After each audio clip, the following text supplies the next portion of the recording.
Loredana, can you tell us a little bit about your illness? Okay. I'm 61 now. I was diagnosed with multiple sclerosis when I was 39. How does your illness affect you day to day? I cannot use either of my arms or hands, and I can't walk, of course. Now, that means I can't turn anything on, turn it off, open the door, answer the telephone. Although I've just recently got this, that I can at least answer calls if I'm not moved, or if this is not too far from my mouth. Often I slide by myself when I'm alone, and then I can't answer it. It's so frustrating. Oh, it is so frustrating. What are some of your concerns in everyday life? What's going to happen to me? Most people are worried, I guess, as they get older, about getting old and what's going to happen. But I am really concerned. I just want to live with, again, using the word dignity. I want to go, and I want to be able to go when I decide. I can't feed myself, I can't read anymore, I can't hold books, my vision is impaired. Everything, MS affects just about everything. And I am positive, I'm not depressed. What would you say to the politicians who disagree with voluntary euthanasia? I feel that these people, like Fred now, can I say? Absolutely. Like Fred now, do not respect me. I don't care for it. But unfortunately, people like him can control my life. I still I love Keats' poetry. I just love it, and I miss not being able to read it. A lot of critics of voluntary euthanasia have been suggesting that there's a risk that relatives of terminally ill people will coerce them into accepting life-ending medication. How do you answer those critics? What a lot of rubbish. Look, I'm, people who say that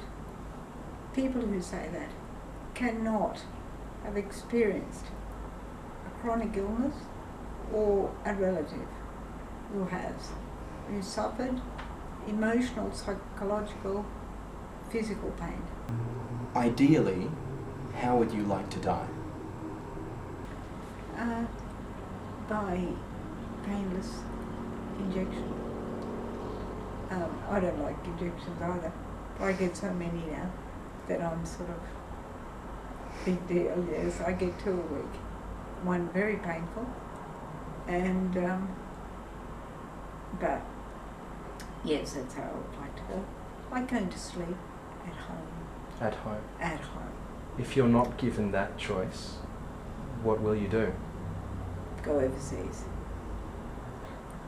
It's not, for me to go on a plane, I have to take Cara with me. I have to make lots of provisions. And it's very, very difficult. Why should I have to do that? Why can't I do it here? I'm going to do it anyway. I'm perfectly capable of thinking and arguing and challenging anybody who wants to ask me questions.